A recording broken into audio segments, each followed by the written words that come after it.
truck that I bought. It's an International 4300.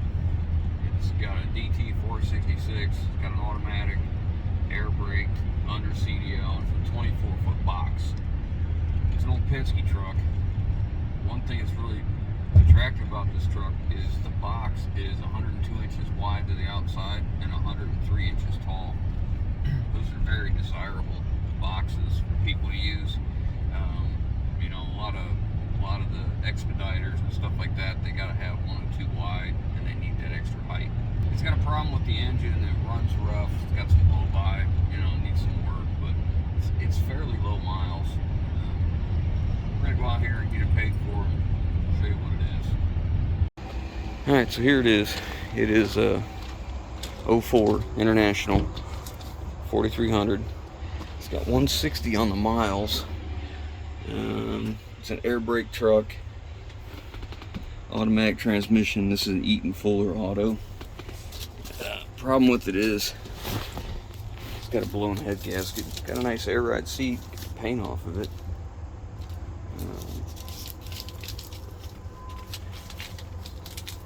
Interior's decent. Cab's decent. Very clean underside of the cab. Got 2 good tanks, 3 good batteries. The box is in really nice shape. It's got really good steer tires. It's got usable drives. Someone pulled the electric over hydraulic unit off of the lift gate. Liftgate's junk anyways, just cut that off. But that's the same one I just bought that tank for the mini truck. So it's a Max and it could go on it. It worked just fine. Really nice box. Really good shape.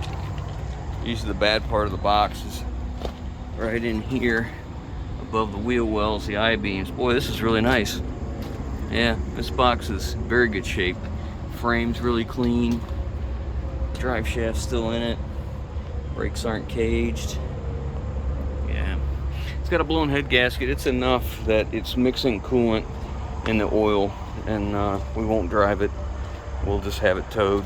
We'll call a guy we know that has a decent sized wrecker, and he can come and get it and bring it to us. Yeah, I think we're okay. Should be able to sell that box for a fair amount and then have a lot of good parts. Really nice steer tires. Really nice. Got strobes on the front and back. I think they did like bridge painting or something maybe. I'm not sure. But I think it's $25,500 on the GVW is what I found when I called the international dealer the bin. I'll show you the. I don't even need to do that. I can show you right there. There's what's coming out of the draft tube, that chocolate milk looking stuff. So DT 466. I don't know if we'll repair that or not, or just part it out. I imagine we'll probably just part the truck out, but I'm going to take care of the paperwork real quick.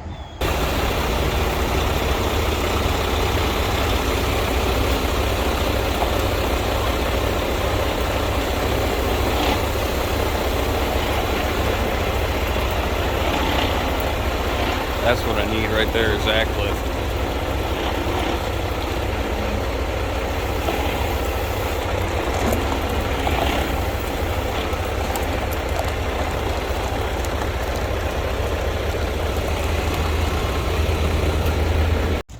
Well, as you can see, she is here. That tow truck company, they treat us so well. I'm so happy with them. I called them and I always tell them the same thing. I'm not in a hurry. And I'm not going to tell you I'm in a hurry if I'm not in a hurry, because I never want to be the boy that cries wolf. Not only that, if I do call them and say, listen, I'm in a pinch and I need help and I'm kind of in a hurry, I want them to know that that means I really am in a hurry. Anyways, so the truck's here. It's all complete. You can see somebody had that oil cooler off it not too long ago and repainted it and sealed it maybe. Who knows, maybe that could be the source of the problem we're having. Never know. But brakes are good. It's been greased regular. I can see the residue of the grease on there. It's got a twin leaf spring suspension. That'll ride nice. Got good tires on the front. Probably aged out as far as DOT date's concerned. This side's the same. It's all here, and I'll show you what the problem is here. I think either it lost the liner and they kept driving it when it was mixing coolant in the oil, or at least it's been started and run with coolant in the oil. That's what that milkshake is. Coolant mixes as the crankshaft goes around.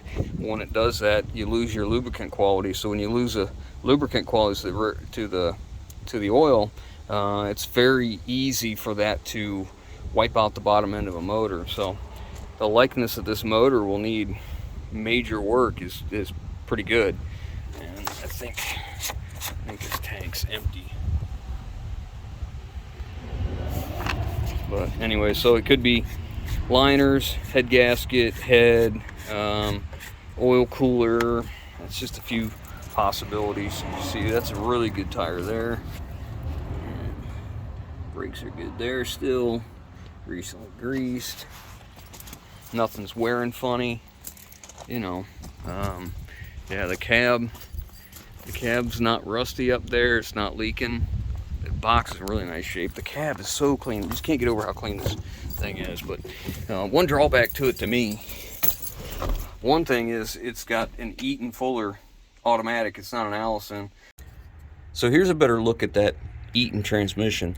They only did this for a few years, and I can understand why. It's not an actual automatic in the traditional sense. It's an auto shift. So what they do is they remove a standard transmission would have had a clutch housing here with a flywheel, a clutch disc, a pressure plate, and a throttle bearing, and you would push on the clutch and it would release and break torque between the engine and the transmission. Well, in this case, they've removed that and replaced it with something called a wet clutch. So this setup right here is a completely separate hydraulic torque converter of sorts. And what it does is it uses basically a torque converter to break torque between the engine and the transmission, and then it takes that same manual transmission and it uses two electric motors where your shifter would have been. One motor moves it forward and back, the other one moves it left and right. So depending on what gear you need, one motor will move it from the rest position to, let's say, first. So let's say it's going to come over and back. One motor is going to bring it over, another one's going to bring it back. Now, before it can do that, it has to know what the input speed is of the transmission, what the engine RPMs are, and what the vehicle speed is, so they know where to put and what gear to go to. And that is achieved by having its own computer. Let's see if I can get over here.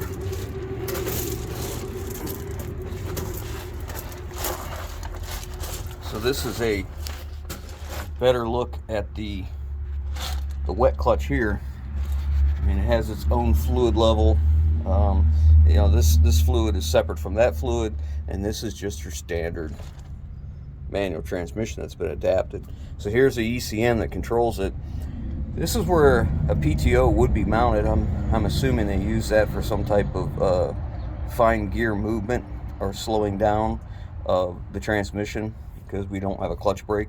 So I assume they use that somehow to stop the input shaft or stop the shaft from moving once it's makes it a little easier to shift. But if you're familiar with this transmission, you'll see it really is just like a manual transmission, except for the front half. And I wouldn't say positively, but I would venture to say this could be converted back to a manual transmission fairly easy just by using the case, the rear case. But you can see what a kind of a hokey design it was. I mean, look at their brackets, or just standoffs and shims for the ECM to come off the transmission. But yeah, not desirable as far as we're concerned. Might be to some people. You see here they have two separate output speed sensors. One goes to the truck, and then one goes over here to the ECM. Two separate output speeds. It's supposed to be not serviceable through Eaton, probably because they only did it for just a short amount of time. So as far as we're concerned, you know, this is not attractive. If it works, that's great, right? We'll sell it for parts and what have you. But as far as making the truck something we want, we won't use that. We'll go back to either a straight manual transmission or we'll use an Allison. But I just wanted to touch on how this thing works a little bit, because they're not very common.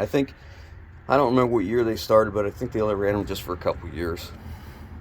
This truck, another attractive thing, it's got 160 some thousand miles, and it's under CDL. It's a 25,500 if I remember right. Air braked, spring ride, and a 411 rear end ratio. Usually we see these with an Allison with like 513s or something like that, something similar. That tank is good. It's got dual tanks, got a 53 here, 53 there. I can clean that up, get the powder coat off it and clean that up real good, and those will last forever once they're cleaned up and repainted. Air tanks are good. These are usually pretty bad shape, but these ones are in good shape. It's got 3 like new batteries. They're just low. The bottom of the box is phenomenal. All the I-beams are in really good shape. The main runner's in good shape, not all rusted. The frame is just phenomenal. I'm very, very pleased with the buy so far. But first thing we'll do is get rid of the box. But you know, she's here, and that's the hardest part of it. It's getting here. After that, it's just work. Having that curb door is very attractive. This box is 24 foot long, 102 inches wide, and 103 high. That makes it a very attractive box to many people. But anyways, whatever we do with it, we'll bring you along. First thing I want to do is get rid of that box, get it sold, and then we'll decide what we're going to do with the rest of it. It's really too clean of a truck and too nice of a truck to part out. It really should be repaired. But whatever I do, we'll bring you along. Thanks for watching.